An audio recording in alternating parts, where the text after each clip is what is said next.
Now that the midterm elections are over, I believe that Special Counsel Robert Mueller is probably just weeks away from finishing his investigation of Russian interference in our 2016 presidential election and possible cooperation between the Donald Trump campaign and Russia to put Trump in the White House. In fact, some news organizations were reporting Thursday that Mueller's team has begun work on its final report. It is widely assumed that Mueller did not want to release his report during the midterm election campaign, to follow a Justice Department policy of refraining from actions during campaign season that could influence the outcome of elections. New questions have arisen about what will happen with the Mueller probe in the wake of President Trump's firing of Attorney General Jeff Sessions on Wednesday. I believe the national interest demands that Mueller be allowed to finish his investigation, which began in May 2017, without interference. The investigation is our best chance of learning the truth about Russia's malicious actions towards the United States. Understanding what Russia has done in the past to interfere in American elections, and undermine our country in other ways, is vital not just for historical purposes, but to understand what actions we need to take to protect America in the future. I also believe that the Mueller report should be made public. Our government has an obligation to provide the American people with the full truth about Russia's malevolent campaign to undermine our free democratic institutions. President Trump appointed one of his political loyalists, Matthew Whitaker, as acting Attorney General to replace the fired Sessions. The president also assigned Whitaker the important role of supervisor and final decision-maker on the Mueller probe, replacing Deputy Attorney General Rod Rosenstein in that role. Any attempt by President Trump or acting Attorney General Whitaker to fire Mueller would severely undermine the rule of law and would draw opposition from many key Republicans in Congress who are on the record supporting the completion of the special counsel's work. Rosenstein has been serving as Mueller's supervisor because Sessions recused himself from oversight of the investigation, due to his role as a prominent supporter and surrogate in the Trump presidential campaign.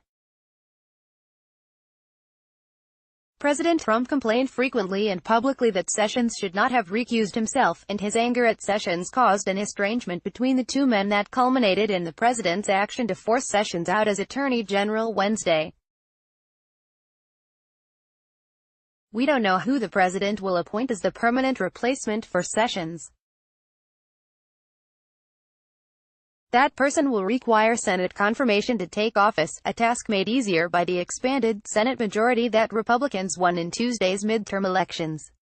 We can only guess at what a confirmed Attorney General would do about the Mueller investigation if it is still going on. But it would be extraordinary if an acting Attorney General tried to fire Mueller. I don't think it will happen. As a former prosecutor and FBI special agent for over 24 years, I served under Mueller for almost 8 years when he was FBI director, ending my service as his assistant director overseeing all criminal investigations. Mueller is a man of the highest integrity, and a brilliant and hard-working attorney and investigator who has never leaked to the media or grandstanded in his entire career. He is not interested in mounting a political attack on President Trump, the Trump presidential campaign, or the Trump administration. He is not part of some deep state conspiracy orchestrated by Democrats to overturn the results of the 2016 presidential election. Unfortunately, the Russia investigation was tainted when it began under FBI Director James Comey, who was later fired on orders of President Trump. Comey and some of the top officials he surrounded himself with at the FBI indeed were biased against Trump. Their conduct in dealing with candidate Trump and in clearing 2016 Democratic presidential nominee Hillary Clinton of illegal conduct in her email scandal was clearly biased and wrong. Rosenstein appointed Mueller as the special counsel after President Trump fired Comey at Rosenstein's recommendation. Rosenstein apparently wanted to remove the Russia investigation from the jurisdiction of others at the FBI who had worked for Comey and were biased against Trump. But Robert Mueller is not James Comey. Mueller's investigation should not be tarred by the early days of the probe under Comey, though many people have conflated the two. I'm confident that Mueller will pull no punches in his report and go for the truth no matter how much it hurts one side or the other. He'll bring charges only as they can be proven with overwhelming evidence. He will not be motivated in the slightest by political bias. Those of us who know how criminal cases are built are keenly aware that there is indeed probably some further action pending that will come out of the work of Mueller's team, regardless of who is at the helm at the Justice Department. Already, the special prosecutor has filed charges against 32 people, including 26 Russians. 4 people associated with Trump or his campaign have pleaded guilty to a variety of charges, some having nothing to do with the Trump campaign. The most recent to do so was Paul Manafort, President Trump's former campaign chairman. President Trump has said many times that there was no collusion between Russia and his campaign and no obstruction of the Mueller investigation. In addition, the president has often called the special counsel's investigation a witch hunt that is investigating a hoax. Still, I think speculation that Sessions' forced resignation will result in the death of the Russia investigation is greatly exaggerated. The truth is that Sessions was at best a mediocre and subservient attorney general at the helm of a department that urgently needs strong, dynamic leadership. I wish him well, but his departure is no great loss for the Justice Department. Under the 1999 law creating the position of special counsel, Mueller works for the Justice Department.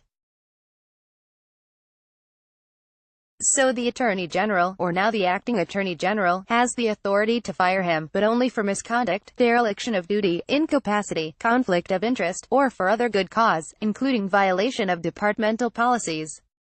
Any attempt by President Trump or Acting Attorney General Whitaker to fire Mueller would severely undermine the rule of law and would draw opposition from many key Republicans in Congress who are on the record supporting the completion of the special counsel's work. Congressional Democrats are already criticizing the president for firing Sessions as a possible prelude to shutting down the Mueller investigation. Their criticism is to be expected. Republican opposition is more significant. At least 28 Republican senators have publicly expressed their support for Mueller's investigation or warned President Trump not to fire Mueller. These include Lindsey Graham of South Carolina, John Kennedy of Louisiana, Susan Collins of Maine and Chuck Grassley of Iowa. Chris Christie, a former New Jersey Republican governor and U.S.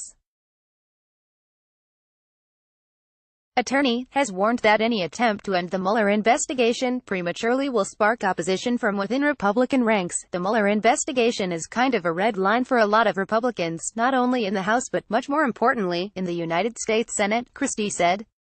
Even if Mueller is fired and his position is abolished, as some are speculating President Trump wants, it would be foolish to think as the special counsel's investigative files would be locked up and mothballed. Instead, if Mueller has ousted, his work would pass to the Justice Department and FBI. What role Whitaker or a new Attorney General would play in the continuing investigation at that point is unknown. The work of the special counsel is critical to America's national security because for years Russian President Vladimir Putin's mafia state and his billionaire oligarch cronies have undermined our freedoms. I have no doubt the Russians will continue their activities against our country if we don't find a way to stop them. Since taking power, Putin has manifested the deepest animosity towards the United States and has worked aggressively and successfully to sow chaos and divide our country. He is assisted by an evil axis of his subservient intelligence services, Russian organized crime and the deep pockets of wealthy Russian business leaders. And Russians' actions against our country are not limited to election interference. Russian organized crime figures, aided by the Russian government, promote healthcare fraud, internet fraud, insurance fraud and investment fraud in the United States. This results in hundreds of billions of dollars in losses each year to Americans, something we can no longer turn a blind eye to.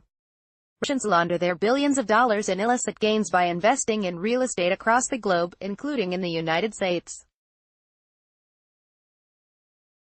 They hide behind layers of offshore corporations and nominal owners. Putin's best friend, a violinist, is reportedly worth billions of dollars fronting for Putin. Russian hackers were innovators in the early days of internet-based crimes and espionage. This was known well before the 2016 election, but no one wanted to talk about it. A succession of U.S. presidents of both parties and corporate leaders hungry for business expansion and bigger profits have promoted robust commerce with Russia for years. It is shameful that the Obama administration under Attorney General Loretta Lynch failed to act to investigate and expose these Russian aggressions. But we can't turn back time, so failures by the Obama administration are no excuse for our nation to continue failing to address Russia's aggressive behavior against us. We should all hope Mueller is allowed to complete his work and make his report public. At that point, our leaders and the American people can figure out what needs to be done next to defend ourselves against Russia's many attacks against us.